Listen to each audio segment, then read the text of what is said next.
Hello everyone, hope you had a wonderful weekend. I am pumped to be back with you here, and so pumped I was able to meet some of you when I drove up to South Carolina this weekend to see my Stanford Cardinal play the Clemson Tigers. Didn't go well for my Cardinal, but big shout out to Mr. Marshall's class at R.C. Edwards Middle in Central South Carolina. I see you, John. I'm Coy Wire. This is CNN 10, the best 10 minutes in news because of you. Let's start with some of your headlines. First, in Lebanon, Hezbollah has confirmed that its leader, Hassan Nasrallah, was killed in an Israeli airstrike in Beirut on Friday.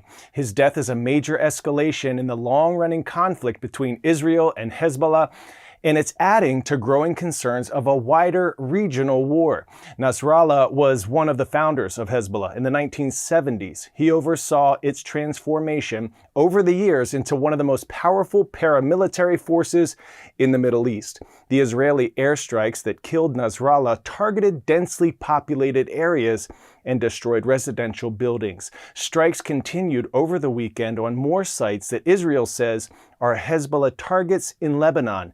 Government officials in Lebanon say an estimated 1 million people have already been displaced by recent fighting in southern Lebanon. Next, the southeastern United States is reeling in the aftermath of Hurricane Helene. The storm made landfall as the strongest hurricane on record to hit Florida's Big Bend region, a Category 4 storm.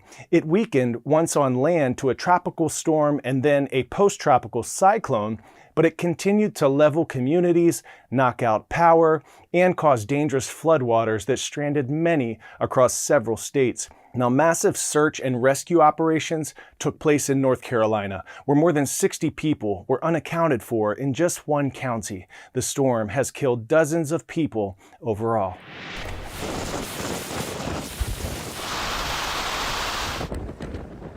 We've lost everything in this building. A common refrain along much of Florida's west coast. Now, there's nothing, just some sticks. This is the worst probably we've seen in our area in 100 years. I know I've been in Sarasota for 22 years, and I've never seen anything like this.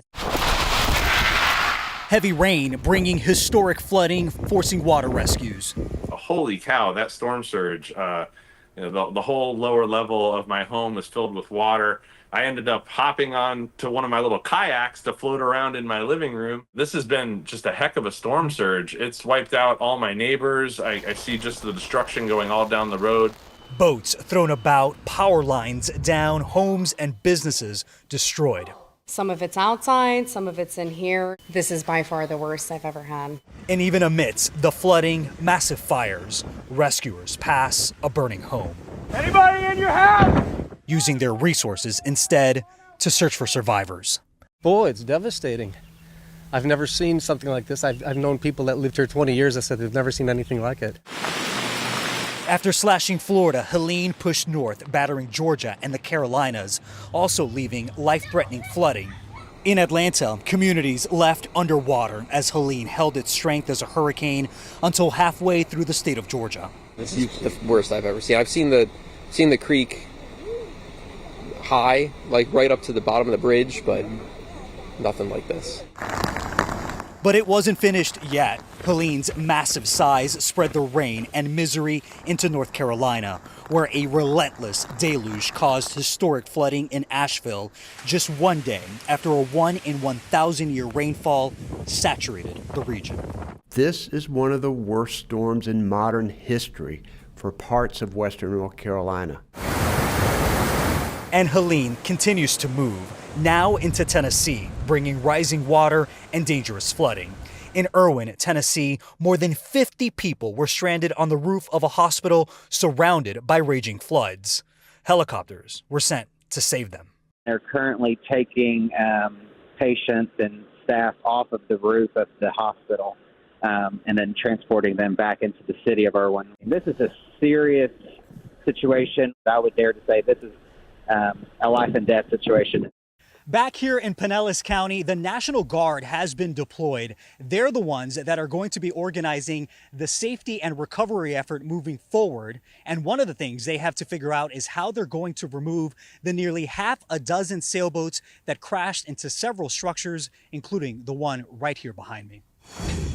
10-second trivia. Who was the first female scientist to be awarded a Nobel Prize for Physics? Katherine Johnson, Marie Curie, Grace Hopper, or Marie Maynard Daly?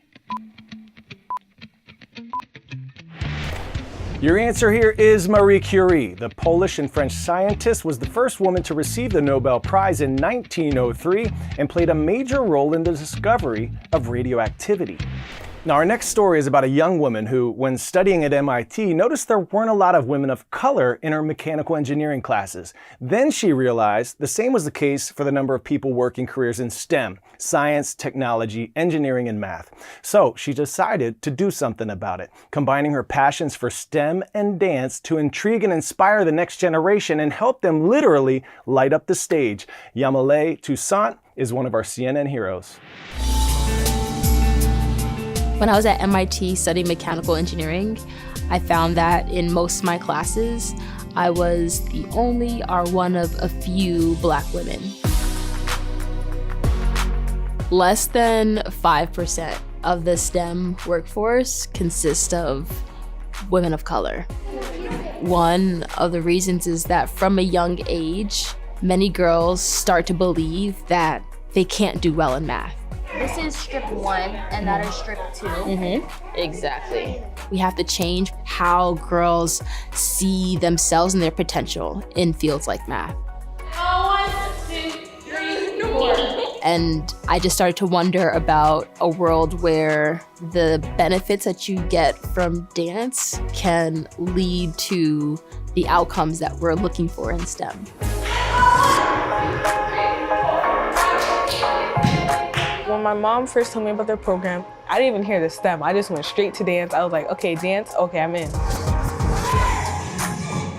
And she was like, okay, there's STEM to it too. Like, you know, be excited about that part. Can I hear about what you're working on? Basically, our story is like it's the last day of school, like happiness. We bring STEM and dance together by allowing the girls to create dance performances that combine the two. So they can work on costumes that light up as they move. And they're learning how to program the circuit so that when they press a button on the circuit, the lights turn blue, or whatever effect that they want to be able to convey a message. Love it. This is gonna be so fly. We're normalizing that girls of color can do computer science and create something together. Can I see your code? It's a really good community to have other girls that look like me, encourage each other and push each other to be better and to do STEM and to do stuff that we may tell ourselves that we can't do, and to have other people like tell us that we can actually do it.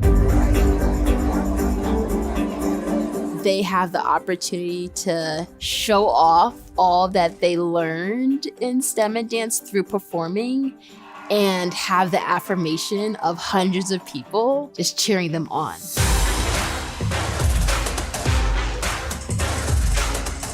That feeling that they get, we want them to remember that and cherish it. And as they go off in life, that they remember that they are celebrated for doing things in STEM. So when they face that hard math problem, they're reminded, I could do hard things.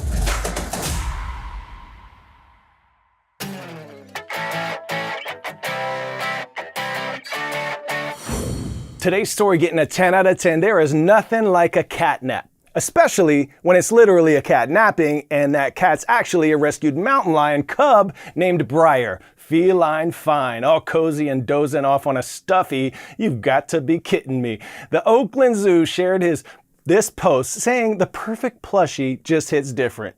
Briar is napping on a repurposed stuffy, and the zoo is reminding folks to donate their used stuffies to be upcycled or repurposed, and so far so good for Briar. Thank you to all of you who have subscribed and have been commenting on our CNN 10 YouTube channel for some shout out requests. It's time to show some love now to St. John the 23rd College Preparatory in Katy, Texas, rise up. Hope you have an awesome day today, no matter what comes your way. See you right back here tomorrow. I'm Coy Wire, and we are CNN 10.